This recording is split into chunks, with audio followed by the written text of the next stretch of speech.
Hello, and welcome to a brand new day of free-to-play here on Magic the Gathering Arena. Get the dish on the latest with me, Lord Rumfish. Today, I want to start talking about the different draft archetypes that exist within March of the Machine. Now, there's every two-color pair has a proscribed draft archetype. One that has been delivered from on high has signpost uncommons that have been posted up instructing you on where to go. But I would like to give some ideas on what would happen as a plan B in the color combination as well. So today I want to cover blue-white knights, and then I want to cover the second deck that is blue-white. What can you do if you took blue-white cards and you didn't end up in the knight deck? We'll get into it. So starting off with knights, Marshal of Zolfir is a big signpost uncommon for the knights. This is a 2/2 for a white and a blue, human knight. Other knights you control get +1/+1, just a straight up anthem. And you can pay a white and a blue and tap another target creature. So Marshal of Zolfir not only pumps up your squad, but then gives you, this tempo play. You can keep kind of, trying to tap and bounce and stun the opponent's creatures and just keep trying to get in. Blue-White Knights, I think, is a tempo deck. It's an aggressive tempo deck. Invasion of Xerex is the battle that's uncommon in white-blue. This one, when it ETBs, you can return a creature to its owner's hand. It has 4 defense. Now, if you have an aggressive start, like the Knight deck ought to have, then if you bounce something with your turn 4 play, you may be able to swing in and flip this over. If you are not in an aggressive style build, this might be terrible. You don't want to spend 4 mana at sorcery speed for a tempo play that's not going to do something cool. If you attack this down for 4, then you get a star flyer, Vertex Paladin. Its power and toughness are equal to the number of creatures you control, and it's a knight. So this card, it's built for that tempo-oriented knight deck. It probably would not go very well into a different white-blue deck. Zolfir and Lancer is another great payoff, very strong card to pull you into knights. It's a 3/3 for 3. Whenever another knight enters the battlefield under your control, this gets +1/+1 and vigilance. And that can trigger multiple times a turn. For example, if you played down the Zolfir and Lancer, and on turn 4, you cast Knight of the New Coalition. Knight of the New Coalition would put 2 knights onto the battlefield, and that would give you a 5/5 vigilance attacker to come in with. Another great payoff in white is Swordsworn Cavalier. Swordsworn Cavalier gains first strike if a knight's entered the battlefield. If you can do that pretty quickly, pretty effectively in the follow-up turns after turn 2, the Cavalier is going to be nigh impossible to block. And that's kind of the whole idea with this tempo deck, is you want to keep the opponent backpedaling. Every turn you're putting out more knights, you're triggering these one-off abilities, and the opponent keeps waiting for the moment when you run out of stuff, but it turns out that they just die before that happens. Protocol Knight in blue is another very strong play. It's a 3/4 for 4, which wouldn't be embarrassing on its own, but it also taps a creature the opponent controls, and if you control another knight, you put a stun counter on it, so it doesn't even untap on their turn. Again, this is a very strong tempo play for the Knights deck. There's also Preening Champion. Preening Champion is just a good deal. It's on rate. It's a 2/2 flyer for 3 that also makes a 1/1 blue and red elemental. So just by virtue of being a flying knight that puts down a total of 3 power and toughness, Preening Champion's going to be good in the Knight deck. It's good in other decks too. What if something terrible happened.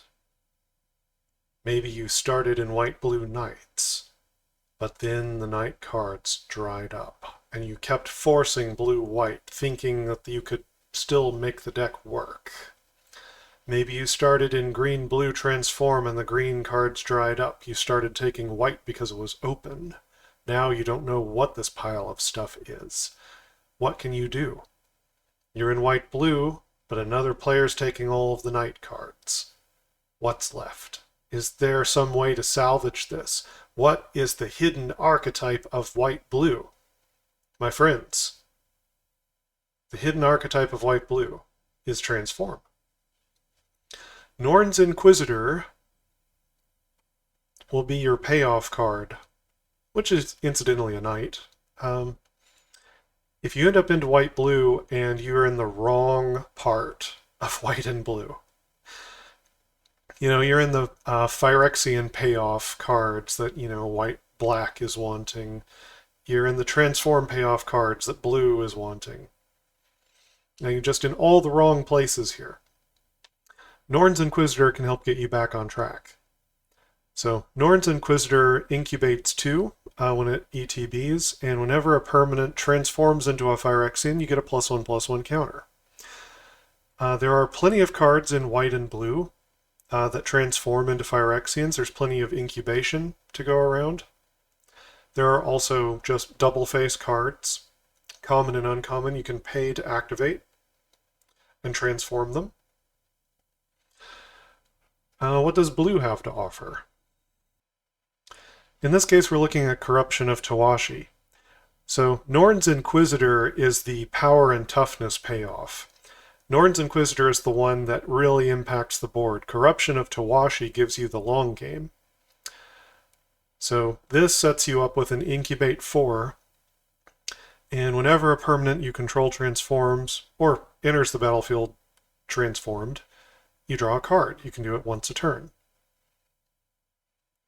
And you could incubate on the opponent's turn at instant speed, and you could potentially draw a card on your turn and their turn that way. Corruption of Tawashi is not as good of a payoff, I think, as Norn's Inquisitor.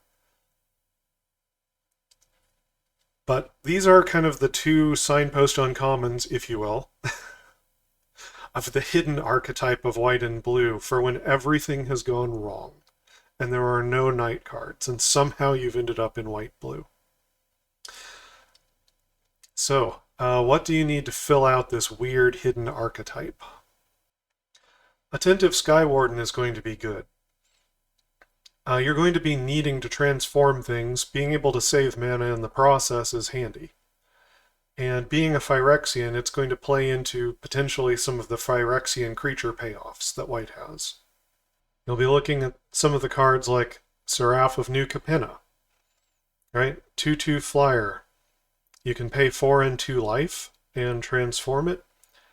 Get a 3/3 flyer. When it attacks, you can sack a creature or artifact and it gets bigger. You get Sunblessed Guardian, 2/2 for 2. You can pay 5 and 2 life and transform it. Get the Furnace Blessed Conqueror, makes attacking copies of itself, copies the +1 counters if it has any. And with Norn's Inquisitor, you might. There's Tarkir Duneshaper. It's a 1/2 for 1 white. You can pay 4 and 2 life and transform it and get a 4/3 Trampler. Captive Weird, a 1/3 Defender, 3 and 2 life, transforms it into the completed Conjurer, which can get you card advantage. Order of the Mirror, this one you can actually pay white mana for if you're so inclined. Comes down as a 2/1 Knight. You can pay 3 or 4.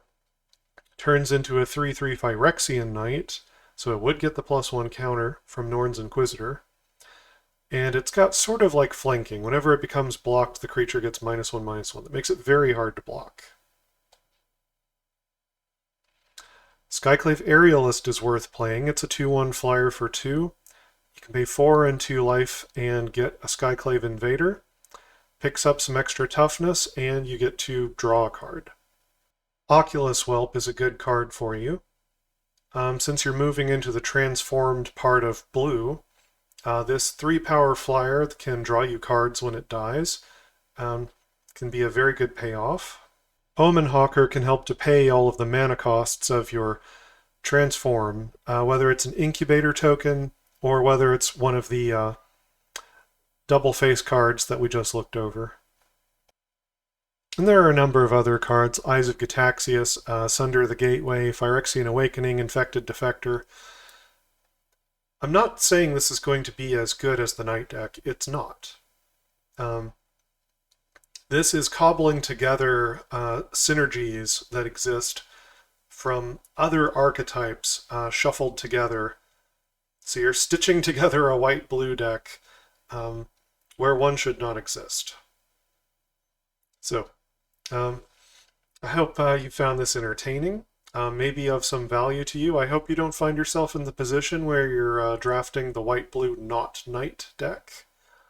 But let me know if you think the sound of the secondary white-blue transform deck is interesting. I'm going to try to do this as I go through the colors and highlight some alternative builds that exist. Until next time, stay cool.